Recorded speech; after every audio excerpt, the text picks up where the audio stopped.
Yo, what's up, future fighters? It's your boy Grim560. That's what I'm gonna call you guys, fighters. This is Marvel Future Fight. The people in this game should be called fighters, not toons or characters or just heroes and villains. But in the sense of people using it, it should be called fighters. Anyway, so listen, Captain Marvel. I'm gonna tell you like this: it takes an insanely long amount of time to rank up Captain Marvel if you're not, spending money on biometric selectors or packs. They don't have any more packs for Captain Marvel. After they brought her in, those packs went to the way of the dust not too long afterwards. So timeline battles is when you're going to be where you can get a decent amount of tokens, because first of all, Captain Marvel, there are no missions for you to farm her biometrics. The only way you're going to get them is through a selector or through Honor Token Shop, or maybe deploying missions through the Shield Lab, using the converter in the Shield Lab. The item shop in the Shield Lab may throw a few biometrics in there for some crystals. Maybe Alliance Battle might throw some out there for you. Sometimes you'll get them from Villain Siege, World Boss Invasion. You can get them from. There's a lot of different places you can get her bios from, but there's no guarantee that you're going to get those bios unless you actually have a biometric selector, which is why I advocate, man, get that 20 biometrics a day subscription. It's 30 days. It's only $9. It adds to your VIP level. It's cheap. I would say get it. It will go so far and helps you so much to get certain characters ranked up a whole lot faster. Because you can't rank her up without biometrics, okay? And without ranking her up, you can only get to her to a certain level, a certain amount of power. All right. So anyway, as far as the honor tokens go, 50 honor tokens a game, 10 games, that's 500 tokens a day. Unless you reset, then maybe you can get another. Unless you reset, then you can maybe get another 500. That's not a lot. That means if you do 500 a day, that means every 10 days you'll get 5,000. That means you get 30 every 10 days. You get 30 biometrics. That means once a month you can get about 90 biometrics for her.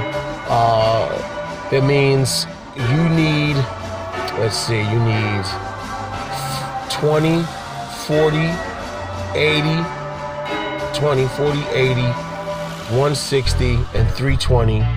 You have to add all those together. That's how many biometrics you're going to need on top of the biometrics that you're going to need to get her character gear up. And once you get past level like 16 or 17, the game starts to just ultimately eat up and crunch your biometrics. When you do your check-in rewards, you get biometrics then. I would say if you're going to build Captain Marvel up, you need to dedicate all of your biometrics that you get from selectors and things like that to her. That means every honor token that you get, you want to make sure that's going to be applied to her.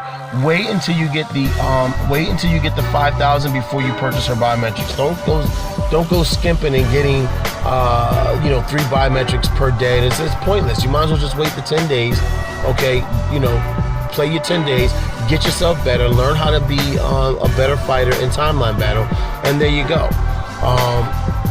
Once you get her ranked up and you get her gear maxed out, okay, because that's really all you really got to just think about biometrics. You want to make sure, even before that, you want to make sure you're working on her. You get an ISO weight set that's going to work on something for her, and you want a good custom gear for her, okay? When I first started building her up, first thing I did was I made sure these got up. It's every chance I could get. When I had the gold, if I could build up 1 or 2 of her skills, I would build up 1 or 2 of them. If I could build up 3 or 4 at a time, I'd build up 3 or 4. There were times where I ran through millions of dollars building up her fucking skills until they were all maxed out. That's what you want to do, is you want to max out these skills. This is probably one of the first things you want to do, or that you can do, while waiting to build her biometrics up, is to max out all of her skills, all of her power moves. When you look at her ISO weight, I'm going to tell you right now, Captain America or Captain Marvel has great energy offense, and she has a really solid physical offense, but she lacks defense. Not a lot, but I would have to say her defense is about maybe 65 to 75% of her offense. All right, it's a good amount, but it's not a lot. 65 to 75% is not a lot. So what you need to do is learn how to build up that extra 25%. I would say work on her defense. Until you can get Urus, what you're gonna need to do is use your custom gear and your ISO weight. I wouldn't suggest the IM group custom gear, or ISO weight set, until you've gotten yourself some Urus.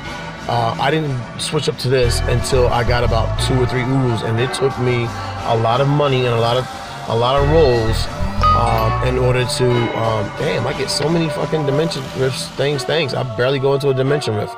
But anyway, I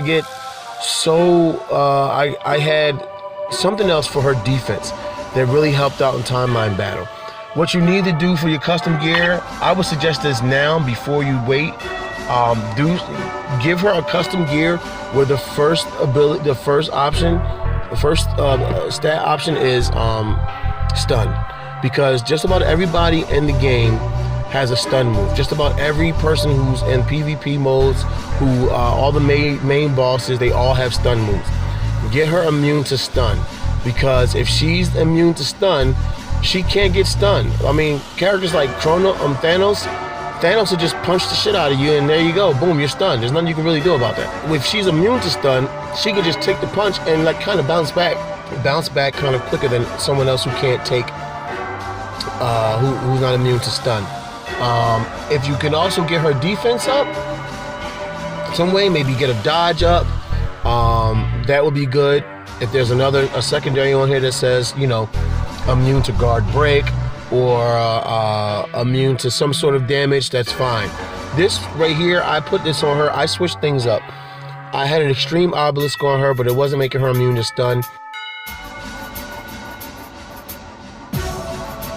It was actually an obelisk that I equipped to kind of go with one of the other ice weight stacks that I had, which was like Silent Knight or like 2 heads or some shit. It was one of those six set ISO weight bonuses that regenerated health. And I had that in addition, and she was always getting back health. But really that didn't make much of a difference when you had a character who was extremely strong and could just blast you to hell. Because when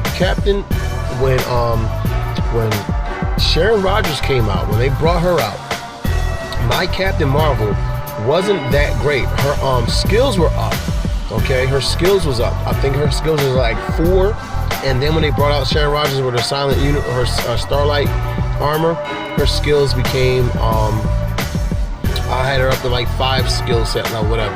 But she wasn't like maxed out. She wasn't like, my Captain Marvel wasn't like there all the way. So you know what? When I started fighting Sharon Rogers in timeline battle, and I had some T2 advancement drones left, I said, you know what?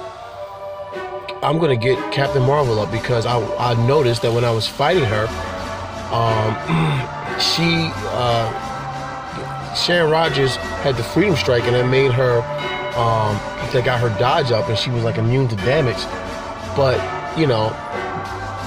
Captain Marvel's binary explosion gets her, it's either binary explosion, binary reaction, whatever. Her explosion makes her immune to damage for 5 seconds.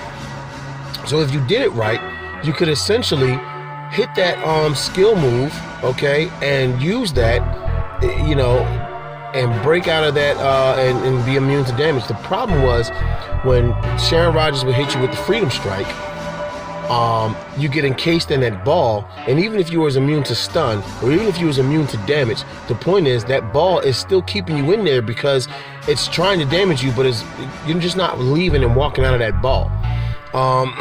Unless you move her out of the ball in a certain way.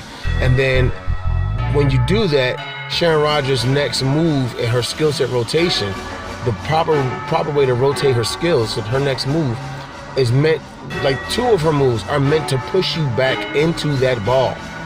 Okay? When she does the Dragon Strike, when she jumps in the air, and she not the one when she jumps in the air and she not the one when she jumps in the air and she comes down on you with her sword, but the one when she jumps in the air, she tries to shoot you. You can move under that. You can kind of like When you see her jump in the air, you got to kind of determine, is she going to be doing this move? Is she going to be doing the dragon strike, or she's going to be trying to shoot me out of the air? All right, you can determine, once you see that she's trying to shoot you out of the air, you can actually move up closer towards her and you're not going to get hit. Period. So, that was easy. But that ball stunned me a lot. So I changed up her gear to something where she was immune to stun and made her invincible for 4 seconds, which was also dope. I said, I'm just going to give it to her. I needed her to be immune to stun. It made fighting Sharon Rogers a lot easier. Once you start getting Urus, start equipping Urus to make her physical attacks better and making her, and just really, really, really putting the extra oomph on her energy attacks. Make sure skill cooldowns is a must, because you want those skills to, them skills to come back so you can use them as many times as possible. But her defense, I would suggest equipping 3 of each version of the defense between physical and energy defense. All right, I would suggest equipping 3. Once you get to having 3 Urus, I would go for defense first. All right, and then offense. But other than that, once I got to level 70 and got the 5 Urus, I also started doing, amplifying my Urus. So, and I think I haven't done this one yet, but when you amplify your Urus, you basically get the opportunity to make the power level of these, to increase the power level. So, basically you want to make sure that the power level of these is up there. Alright, and that's what I'm pretty much doing here. But it costs 30,000 gold to do per each one. But you can do it. You know what I mean? You can do it. If you got the money like that, you can do it. This is your boy Grim560. I appreciate you taking a few minutes out. Hopefully I didn't talk too long about Captain Marvel. But I hope you got some good gems and some good ideas about other characters that you decide to build up. Y'all take it easy.